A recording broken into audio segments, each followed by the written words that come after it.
Hi, I'm Dee Wallace, and this is NerdRemix.com. Where in hell are you from anyway, Private? Sir, Texas, sir! Holy dog shit! Texas, only steers and queers come from Texas, Private Cowboy. And you don't much look like a steer to me, so that kind of narrows it down. Due to some violent content, parental discretion is advised. But your regenerated circuits are tuned asynchronously, and that causes concatenation in the intermediate amplifiers. That's good. I have pain. That's good.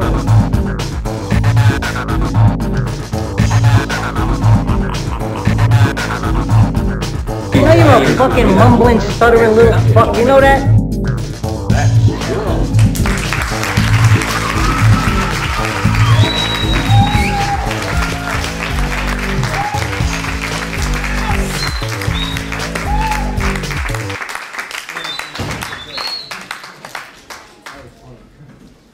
All right, Tom, Nerd Remix Radio, and not in the studio, live via Skype or something. I have the lovely Jessica Cameron again. Hello. And for the first time, the lovely and talented, and check her out in the Boston Massacre, the first episode. And might I say that sexy as fuck, Seregon O'Dassey. Hi. Okay, the reason we're together, ladies, is a project that you were both involved in. And there were some problems with the project, and it kind of went away, and now it's cropping up again on social media. Who would like to take the floor first? I think I don't want to say too much because I don't want to start any unnecessary drama on the advice of legal counsel, but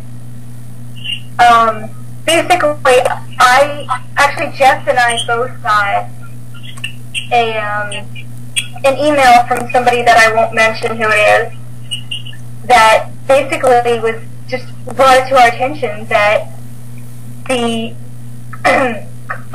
director, and I use that term loosely, was just starting to trash talk us on the internet after a year and a half, after no provocation and no reason whatsoever. Then I think he just wants some attention.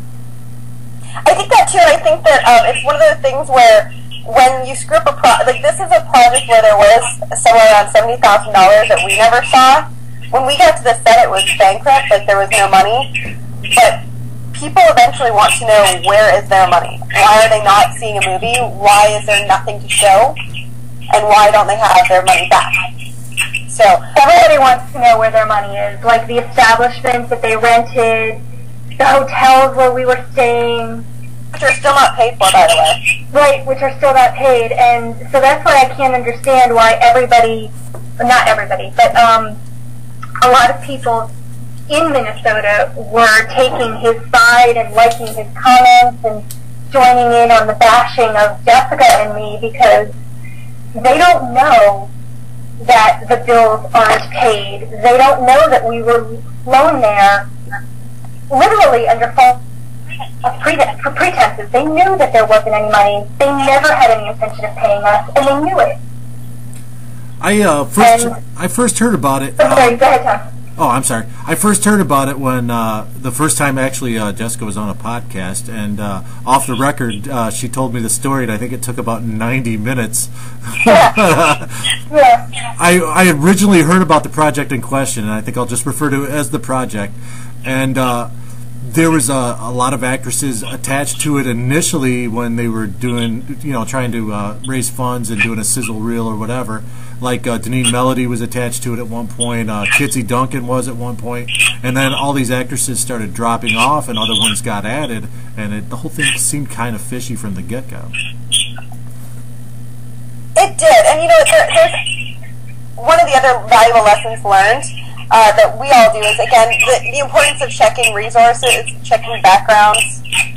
We all normally do, and for whatever reason, this project kind of got past us. And it seemed like it never seemed really great. Don't get me wrong; it just seemed okay.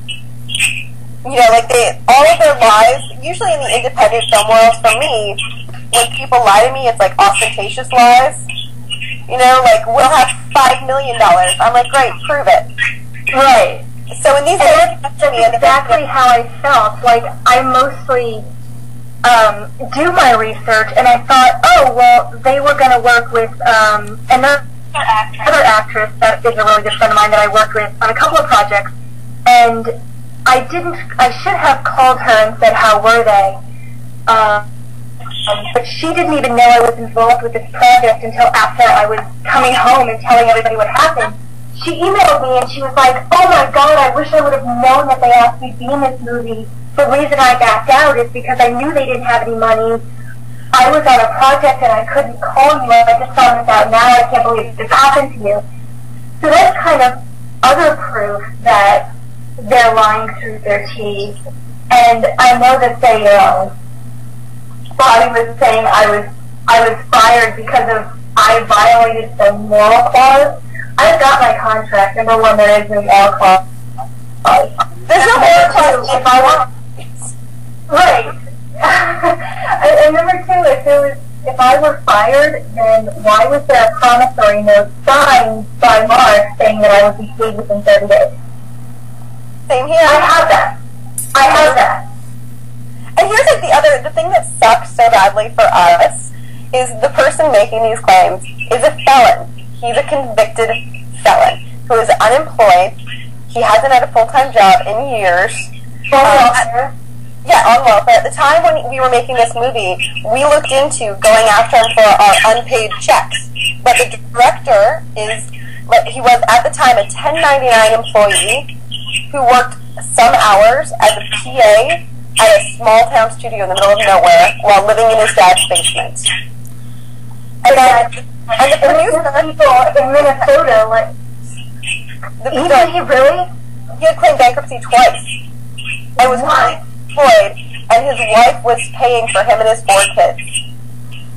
Amazing. That I didn't even know. Yes. So the being said, there's no money to go after. You know, because even though they had $70,000 or whatever they had, I don't know. I don't want to. This is what they tell us, and they definitely had some money because they did fly us out. Money was spent. And I know, like, the director even talked about how he paid to have his car fixed and serviced and new tires, and they bought new equipment. Right. So they had money. I don't know what happened to it, but they had money. But we're all stuck with these promissory notes. Nobody responding to our calls about the promissory notes. And then again, nobody was responding to anything until the lawyers got on the phone and said, "Hey, what's going on?" Then all of a sudden, they were trying to cover their asses. But it's like after a year and a half, you come out of the woodwork and just start shit. Or are you off your meds? Because I really think that's what it is. I think that he's just off his fucking medication. I kind of saw it as, you know, the movie, you know, you guys all got screwed on the movie, and you know, that's a foregone conclusion. But I think the recent thing with let's start shit on social media. I mean, you guys rely on word of mouth and basically being your own company. I mean, you guys are in the business of being Jessica and Seregon, and this is potentially damaging to your employment. And plus, I think maybe his chickens are coming home to roost, and he's got to do some explaining, so he's looking to pass the buck on some people. Oh, I know he is. That's why he's complaining. In between bitching about us, he complains about how he has no money to buy DVDs to burn people copies of the footage he claims to have. Right, and then he posed, like, on his post, like, the person who alerted Jeff and I to what was going on, he also took screen caps, he took pictures of the post and other people's comments and such. And they're all stroking his ego, which is really what you want. Oh, you're so talented, blah, blah, blah, you're so great director. So if we focus on in the photo where nothing happens except for alcoholism, of course you think somebody coming into town with a camera is a big deal.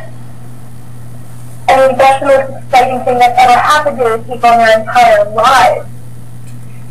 So, of course they think he's talented, and of course they can't wait to get this DVD, and it'll be a miracle if they even get that.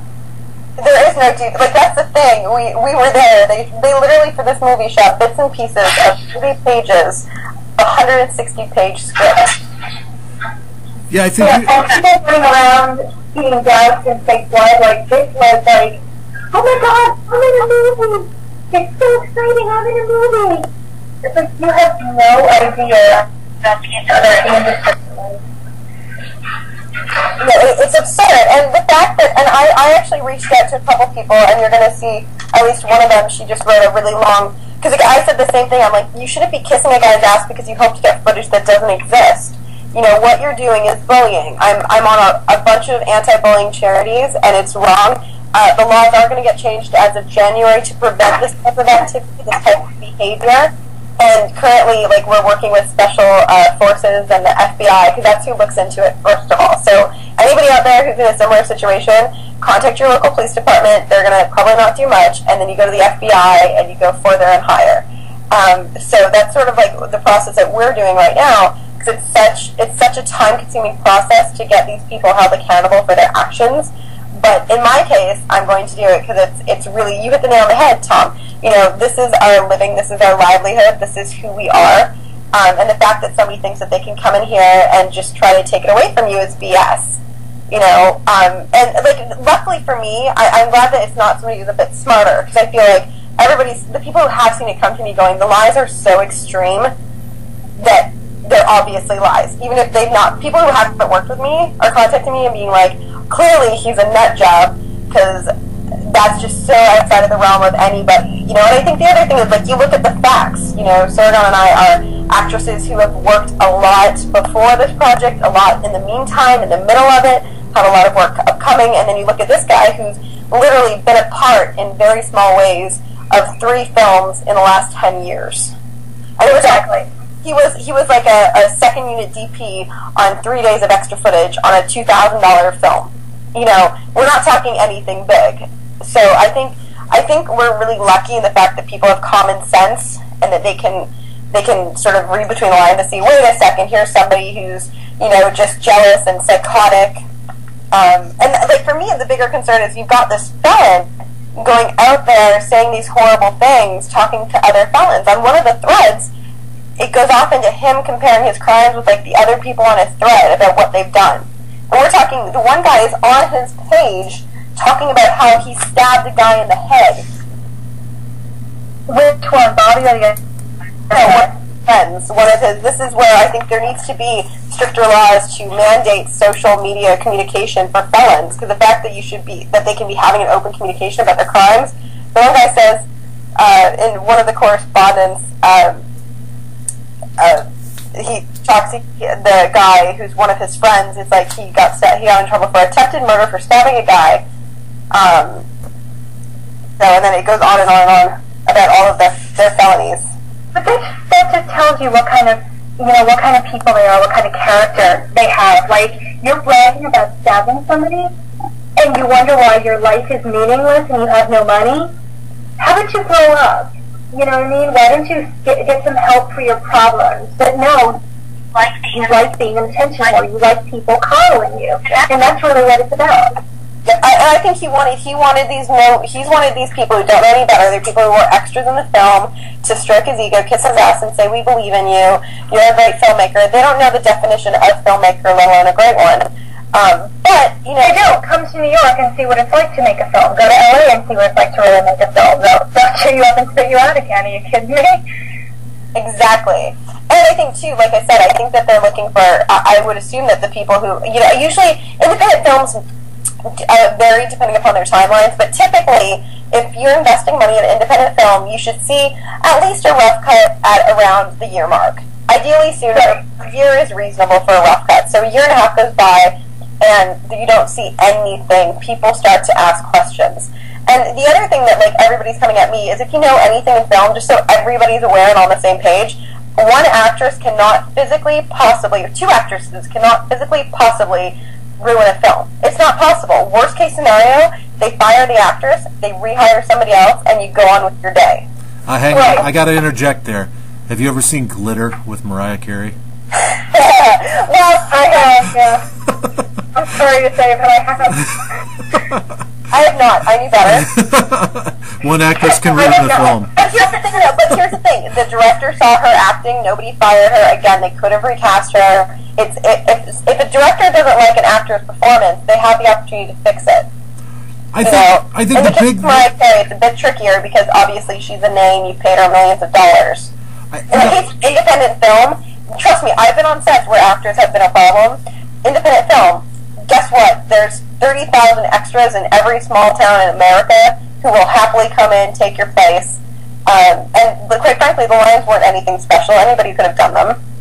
You know, if either Seregon or I were being difficult in any way, shape, or form, they could have very easily replaced us. I know, speaking for And if we were so difficult, why did we promissory note and promise to pay within 30 days? I was advised by legal counsel I did not have to fulfill my contractual obligations because they didn't. But I did anyway because, number one, that's my character, and number two, in case it did go to court, I would have leverage. See, I did do my job. Yes, so what Seregon's talking about is so it was on day 4 that we found they had no money, nobody was getting paid. And that's why we had no food on set for, not the 3rd day we had food, the 2nd day we didn't. So everything came to a head on day 4 of shooting, which I shot bits and pieces for the 2 days before, just little things like showing my costume and everything. But for our day 4 of shooting for the most of the cast, that's what we found out, that there was nothing. And then some of the cast members decided, myself being one of them, were we can't shoot the day 5. I didn't shoot day 5 because my character is a whip master. And although I was trained on the whip and I'm very comfortable with the whip, a whip is one of those things where people, if I'm running after somebody and I'm looking towards them and they slow their pace down by a little bit, I could accidentally hit them. So I'm not doing that on a set where there's no insurance. So I also found out on day number 4 that there was no insurance, which means I can't do my job as my role is, as I was contractually hired. It's not safe. Because guess what happens if I accidentally hurt somebody and the production has no insurance? I'm the one getting sued, not them. So for me, I couldn't do that. But Seregon actually bit the bullet and went to set the final day, knowing they had no money because they gave her a promissory note and they swore to our faces that they would do whatever it took to get us paid. Right. So now, he said he would take 5 jobs. I'd sell my car, blah blah blah. But if I'm so unprofessional, why did I bite the bullet and actually do a job that I was advised legally not to do? Because I was helping never see the money. I'm so unprofessional, I did my job anyway. What a horrible person I am. Now see, reading that whole thing, the email that was posted and everything else, I think a lot of it is that people are asking this guy, hey, where's our money or where's our movie? And he went after basically, I mean, I've talked to a lot of people about this off the record, and I've talked to you two now, both of you on the record. Jessica and I had discussed it on the record on a podcast before, but we were careful not to use any names or name the project or anything like that. But I think he went after the 2 actresses that that weren't gonna eat shit quietly, basically, and why he put my name into it, I have no idea. I think he picked 2 of certainly Monique is actively working, but if you look at the people who are kind of the 3 actors that are actively working in the film business right now are Seregon, myself, and Monique. And Monique right now is on bed rest for being pregnant. So I mean, I would have to admit, if anybody attacks Mo in this state, there will be hell to pay. Worse than they attack me just on because you don't do that. But I think they went after Jess and me because we're the ones that had I don't want to say guts like the others don't have courage, but we're the ones that stood up for ourselves and said we're not going to take this line down. Absolutely, and I mean, I took it with 2 grains of salt because I've dealt with both of you basically online, and Jessica and I have met in person once at least, and you guys have always been straight shooters with me. I mean, no bullshit and no pretense. And so many people in this industry have like this stripper mentality. As long as you can do something for me, I'm your buddy. And you guys haven't really acted like that. And then I saw my website at the end of it, and I was like, what the fuck did I do to this guy, other than criticize his special effects work? And I was actually going through old emails tonight looking for something, and I found an email. I was actually invited to that set for a weekend by one of the people in the production, so that was kind of cool. Wow, Tom, you should have come. That would have been hilarious. Wow. I think the reason he's picking on you is because, or he added you rather, is because he started like Googling us and trying to find any videos that he could possibly find on us, and we were both Scream Queens of the Month, or we were both Horror Hotties of the Month at us, and he made threats on his page against me. I didn't see any against Jessica, but he made a threat against me, and one of his friends, or online friends, that doesn't even know me, doesn't even know the story, decided to join in and say, we'll find out where she lives, I'll go get her. You're just going to go and attack somebody you don't even know based on something somebody said? What kind of person are you? That's crazy. And I think somebody else said, how did they get to be Horror Hotties of the Month? As if to say we weren't worthy. And you know, there was... And I think that's where you come in, Tom, because you do the NerdRemix. I think that's why they brought you in. And you know, I think virtually everybody in that cast was a Horror Hottie of the Month at one point or the other. Right, totally. But again, going back to what Jessica said, we're the two that decided to fight it and at least try and sue to get our money back. So naturally, in his eyes, we're the bad guys. Mm-hmm. So going back to every extra in Minnesota, again, where nothing ever happens, you know, we're the bad guys because we're the ones that ruin the film. We're the ones holding up them getting a DVD. It's awful. So they're going to join in the bashing party. And I openly admit, I told them, and this goes for everyone. I was like, guess what? Before I said this in front of Seregon, I was like, the director was so unprofessional on set. In order for me to come back to shoot this movie, it would need a new director. You would have to pay me and everybody else I know all the money we're owed, and then you would have to pay me in cash before I left my house. Period. None of that's negotiable. So you've got these people who they don't have any assets, they don't have any money. The people who took their money, they took money from, want something in return. So again, they know we're easier targets because we've said no, we're not. I won't mention names, but there was at least one, if not two, actresses who were like, no, we just want to make a movie and da da da da, because they don't really do much work, So it's novelty for them to be in front of the camera, and that's cool for you. But I do this as a living. This is how I pay my bills. This is how I pay my mortgage. And that's why now I used to demand at least half a front, and because at least I thought they were working with friends of mine, I was like, okay, they know my friends, I'll let them go on this. And the one time that I don't is the one time that I get screwed. So now everybody has to pay, pardon the pun, but everybody has to pay the price now. Everybody has to pay me at least half before I leave my house. And this is why, because I can't take a chance of being screwed over again because of a couple of jerk-offs. Yeah. Well, and the irony is, too, the professionals don't mind. I've never had a professional even question having to give me half the money up front before I left my house, ever. Exactly. Which is just, it goes to show you guys, and for the other actors and other entertainment industry people going out there, that the professionals won't have a problem with it, and if somebody does have a problem with it, that means they're probably one of the unprofessionals. Well, then I think you guys, out of all the people involved, at least currently, have the most to lose right now by somebody damaging your reputations. Yeah, well, and here's the thing that I'm really blessed right now because everything's going so well that I'm contractually obligated to do a bunch of stuff in the next year, which this can affect. And quite frankly, most people, once you start working on higher budget stuff, it's not a he said, she said. They don't even know. This person will never be on their radar unless they're paying a lawyer to take care of it. You know what I mean? I'm on a show, it's on a network. They don't care about some loser in the middle of nowhere who's a felon. They care about safety, at which point they'll stand up to the plate. And if I want to go to a larger, if I want to take this to a larger platform to make it a political issue, they'll support that. But they don't care about these little small town guys. But that still doesn't mean that they get the right to get away with it. Just because he's not affecting my, bottom line at this moment doesn't mean that he should have the right to do this or to say this. And these people posted my address online.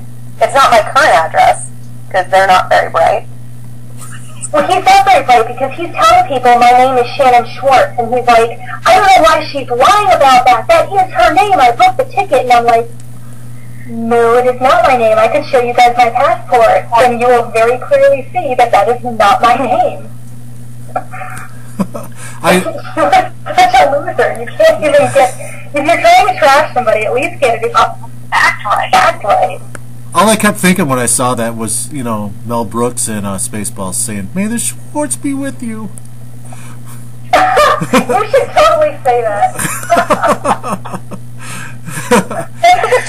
I made a post recently about, you know, things are going really well for me, knock on wood, that, you know, he's just so far behind and beneath me that the more successful we become, and we all are, you are too, Jess, I know that you are,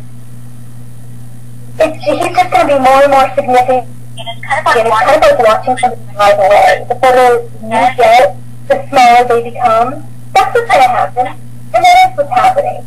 And I think he's just jealous of our success.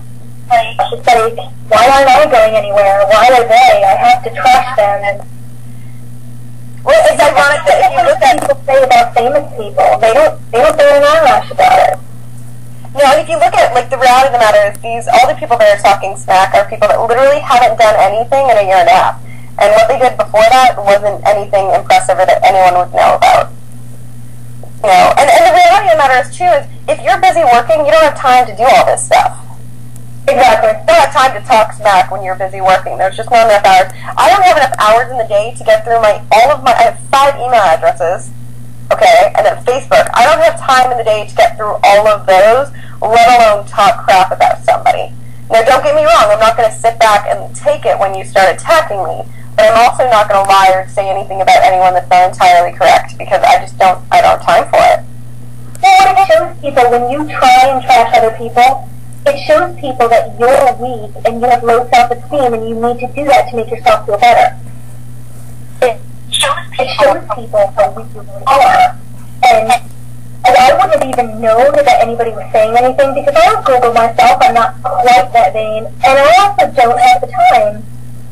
The only reason I knew about this is because somebody sent Jeff and I the email that this is going on. And you know the whole thing is just ridiculous. I mean, why go after you two? I mean, you've both been great to me. You're both doing great work, and you know, basically, fuck this guy. I don't know. I mean, I'm sure you guys are going to try to recoup some of your the fees that you owed and everything. Well, the recouping. I wish. You know, if I thought there was a hope that this man would get a job anytime in the next 10 years, you are damn right I would. But the reality of the matter is, he hasn't been employed in at least a year and a half, and that's not going to change anytime soon. And more than that, because he proudly, when he picked another actress and I up from the airport that day, and we stopped at a fast food place to get something to eat because the airport's like 3 hours away from where we were staying in East Japan. He proudly admitted that the reason he votes Democrat, and no offense to Democrats, I'm not trying to start anything here, but his words were, I vote Democrat because I get welfare. But you're bragging about that? That's the kind of person you are? Like, that was the first red flag to me. And I was like, I'm going to pretend that didn't mean anything. Maybe he's just had it rough. I know he has a kid. I'm just going to ignore that. And that literally was flag number 1. Because it just went downhill from there.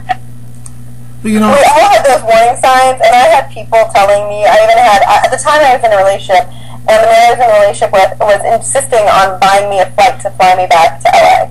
He was like, you cannot stay there and put up with this. This is crazy.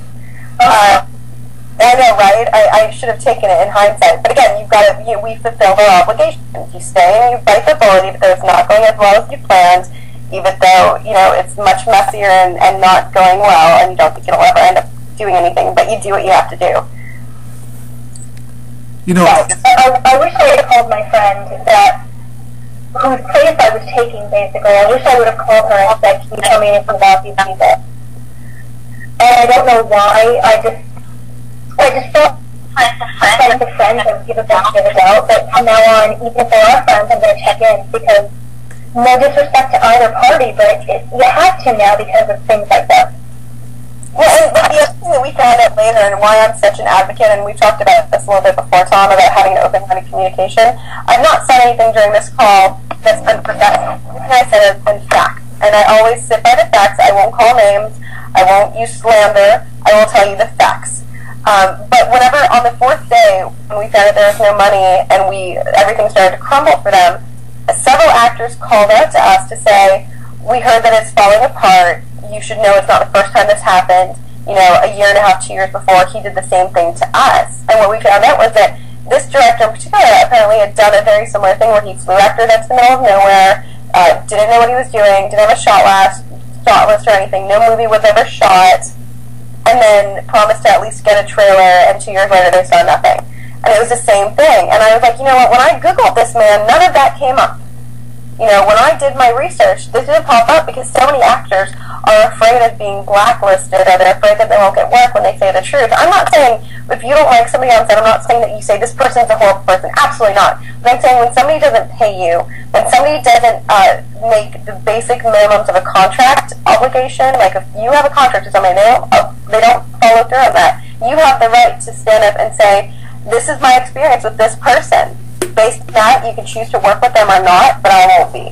You know, and it wouldn't. I did that once when I found out somebody that I had previously worked with, great guy, worked on a film with Mark, and I don't know if Bobby was involved, but I know Mark was, and I said, I hope you got paid in advance, because if you didn't, you probably never will. I still have never been paid for this film.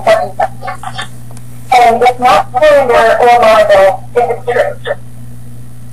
It has to be a lie in order for it to be slander or libel. And it's true, and I'm just warning him about that. I just hope that this is what happened. And I think the other thing being, like, again, it's not being said maliciousness. You know, we're saying this just to warn others, take it how you will. The lies right now that these people are spreading are just malicious. There's no reason. I have nothing to do with the movie anymore. I haven't in a year and a half. So the fact that now you're coming out of the woodwork to say the movie will never be made and completed because of these two actors, that doesn't make any logical sense. Anybody with a brain can understand that two actresses do not a failed movie make. We don't. I wish I had that much power. I think, karma's a bitch, but in the long run, I think success is the best revenge, and you guys are getting your revenge right now. And that being said, we got to wrap things up. But Seregon, what do you got coming out? Pimp your product. Witch's Brew is coming out in the spring. Kung Fu and Titties, that is a comedy. I don't want you guys to get the wrong idea. That is a comedy that is coming out in January or February. Clark should be out next year, and The Maladjusted is currently being shopped for distribution. Knucklehead, it's going to have a new title. They're changing the title. I don't know what it's going to be changing to, but that is going to be nationwide distribution in the spring, and that starts season out Stargate. So it's really, really excited about that. And that's not all though, so that shows people that I can do like just straight drama. And also, I got to mention the Boston Massacre. I watched the first episode. It was amazing. You were amazing in it, so. Thank you. I'm not in episode 2, but episode 3 you're going to love because I'm in it a lot more. Fantastic. Jessica, what do we all know about Brides of Beverly Hills, but what else you got? Camel Spiders 2? Tell me it's happening. I wish. There's been a little bit of... Devaney Pinn likes to joke about that one. She's like, we're going to do it. We're going to do it. So we'll see if it comes true. The Black Dahlia Haunting is currently making rounds at pretty much festivals across America. It's doing really, really well. Fantastic film. On that. I've heard how well it's doing. It's a fantastic film. Yeah. I know, it's winning awards all over the place, which is fantastic. Silent Night, which I just have a small role in, but it's going to be released in theaters in Canada and the United States on November 30th, so that's exciting. I love, the only thing that makes me love a holiday more is when there's a serial killer movie made out of it. So having a killer Santa run amok on Christmas is kind of the perfect holiday film in my opinion. Yay! Yeah, so we're going to do that. I'm really excited about that. 8 and 5 did really well, and they've got the funding now to do the second season, which is a sci-fi web series that I'm involved with, so I will be doing that as well. It's really, really fun. And then you're gonna stay tuned because I'm not releasing the details all of yet, but I'll be sure to give you the exclusive when I do. I've started into the producing ballroom arena, so we're gonna get doing that in next year. And there's going to be several films that I'm acting that are really, really phenomenally great. As well, you're going to see me doing a couple more things up in Canada. I'm Canadian, surprise. True story. There's a brilliant script by Ryan Andrews called Save Yourself that I'm going to be acting in. And that horror film is near and dear to my heart because I've never read a script where I felt that the director had to have been like following my every move to understand me so well, because I literally just play me. As much as I can play me in a movie, it's just me. It's going to be I'm not going to have to do any character research because it's just me. It's Fury, and we're friends now, but we weren't when he originally wrote the script. So it's just saying how he nailed it. And I won't tell you. I don't want to give too much away, but let's just say when I was reading it, I was like, oh, but that should be. But I would do that. Oh crap. Huh. so it's a really exciting project, and I'm so happy to go back to Canada to shoot more. So I look forward to doing that as well. All right, thank you very much, ladies, and keep keeping the faith and keep kicking ass because you're both definitely doing that. And I'll tell you what, I'm gonna be laid up for quite a while here, and I think I'm gonna write a script called the B-movie director Revenge Massacre. I love that. I love that. Have a nice evening, ladies. Thank you very much. Do that because you know what? That would actually sell. Absolutely. I already have some casting ideas in mind. So you can sign us on board and not pay us. It's cool. Right? Thanks a lot, ladies. Have a nice evening. Night, babe. You too. Bye. Huge cloud of shit. Wow. God, I think I smell it. Come on, let's go.